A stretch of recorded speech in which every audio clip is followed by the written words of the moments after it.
What's up guys, it's Alex from Fort Worth, Texas, here with another DIY video. In this video, I'm going to show you how to make a sub-harness in order to run your GY6 swap on your Ruckus.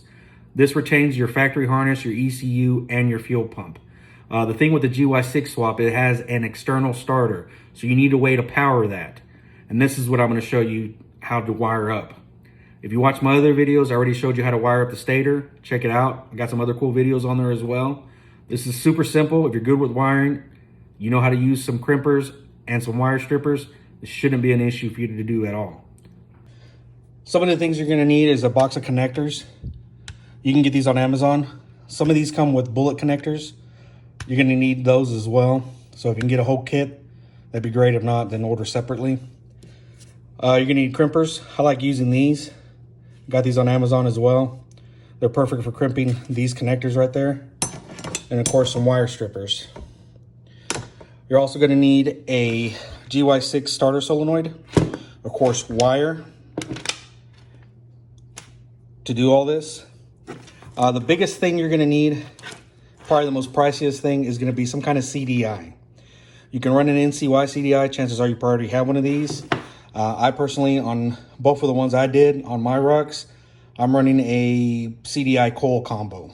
But this will work as well. Just wire it up the way the instructions tell you.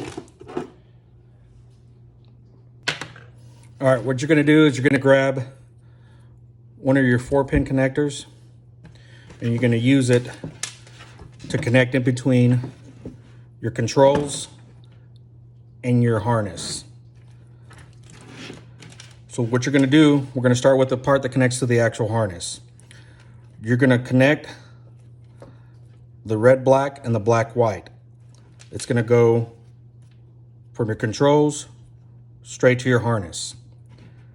The other 2 wires that go into the harness, you're not gonna connect those. Don't even worry about them. Now on this end, this is the end that connects to your controls. On the white, black wire, you're gonna tie in a red wire or whatever color you want. These 2 wires, the red, black, and the black, white, are your kill switch. So the red wire connects to your white, black. This red wire is going to connect to the red wire on your CDI. Now, the other 2 wires, which is your start button, is the green, yellow, and the yellow, green. One of the wires, on this one I picked the yellow green, you're gonna make a ground. You're gonna need a connection like this. You're gonna ground this to your battery or the frame. And that's all you can do with that one. The other one, which is the green yellow, that's gonna connect to your starter solenoid, which is over here. It's gonna go to either side of the starter solenoid. You're gonna need a 2-pin connector for this one. You'll just need the female end because this already has the male. And like I said, that green yellow is just gonna connect to one side of the starter solenoid. The other side of the starter solenoid, on this one, the yellow, red, you're gonna run a wire. And what you're gonna do is you're gonna put a male bullet connector on it.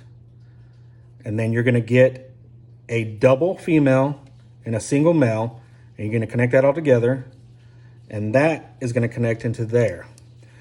The reason you do this is so you don't have to splice into any wires if you don't want to. But this is gonna connect to the green, the double green, yellow on your harness, which is your brake switch. And that's gonna go in there. And then of course, your other brake switch will connect in here, and then the other one will connect to there. If you wanna do that, you can splice this into this wire if you want. It's totally up to you. Now, on the starter solenoid, you're gonna run 2 wires. I use these particular connectors because I like them. You're gonna run one to the positive terminal on the battery. And then you're gonna get your other one, cut it to the length that you need, and you're gonna run it all the way to the GY6 starter. It's gonna connect like that. I use this particular connector. You can use whatever you want, but you connect it together, and what'll happen is when you flip your kill switch and push your start button, it's going to power the starter. Now the cool thing about all this is this will only work when the key is on.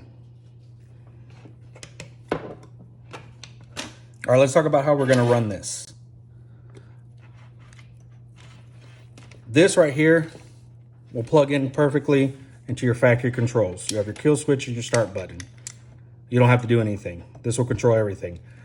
If you don't want to use this, you don't have to. What you're going to want to do is you're going to get one of your 4-pin connectors, and you're going to create another little harness. Now remember, these 2 wires are your start button. These 2 wires are your kill switch. So a lot of people like to use these type of style of buttons, and they put them where the factory gas light and bright light lights were in the battery cover. So what you're going to do is you're going to pin in 2 wires for your start button, and that'll be your start button. And then you're going to pin 2 more wires on the other side, and you're going to use a latching switch for your kill switch. Now, if you don't want to use a kill switch, no problem. Your 2 wires on this end, you're going to loop a wire from one end to the other, and that'll eliminate your kill switch, and all you'll have is your start. All right, I'm going to show you real quick on my Sons of Ruck this setup. Here's my kill switch and my start button. I went with this one. This is another option you can go with. I really like this because it connects to the factory levers. I'm sorry, not factory levers, the add-in levers. This is pretty cool. It's the start button, pretty cool. And then your latching button for your kill switch. So we're gonna turn it on. It's off. We're gonna try to start it. Nothing. Push our kill switch. Starts up. This is my MetRuck right here. No kill switch. I looped it together. I got another start button.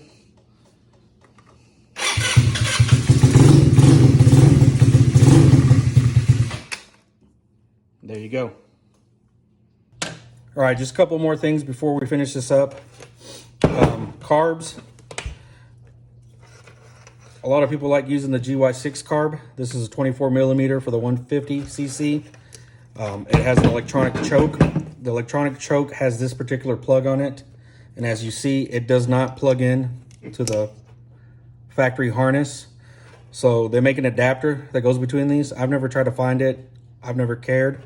What I've done always, or when I ran this particular carb, is I just got myself a 2-pin connector. I got the female in. I cut this off, connected that, and bam. Honestly, this thing is big and bulky. I would run an OKO or a Nibby. It has a manual choke, so you don't even have to worry about this or messing with this. I think it's a better carb than running this, but if you want to absolutely run this, that's one way to connect these 2 together. On the stator, since I do have a stator video already that I made that shows you how to connect it, because you will need one of these, 11 pole or a 12 pole, and you'll need to change the connectors so you can run the stator for the GY6. Like I said, watch my other video. I'll show you how to wire this up. This particular stator is a 12 pole stator, not an 11 pole stator. It just has these 5 wires, the 3 yellow and the blue and the green. Now what's cool about this is this actually comes with the connector that you need to connect to the factory harness, like that. So you don't have to worry about chasing this down. Makes it a lot easier. And then of course, this will connect into here. Now honestly, this is another connector that's hard to get a hold of. What I've done in the past is I've used a 2-pin connector. And what I've done, because you're only using 2 sides out of this, I ran a 2-pin connector. I've gotten this, I've cut it off enough to where there's still some slack, so in case you ever want to reuse this. And I've just used, because all you're going to use is the blue-green wires on this, so I connected the other end to that. It's totally up to you, however you want to do this. You're already building this yourself. This works just as good. All right, one more thing. Go and run a ground from the engine to the frame. It doesn't hurt to have an extra ground. Other than that, thank you for watching. If you have any questions, ask in the comment section and I'll try to get back to you.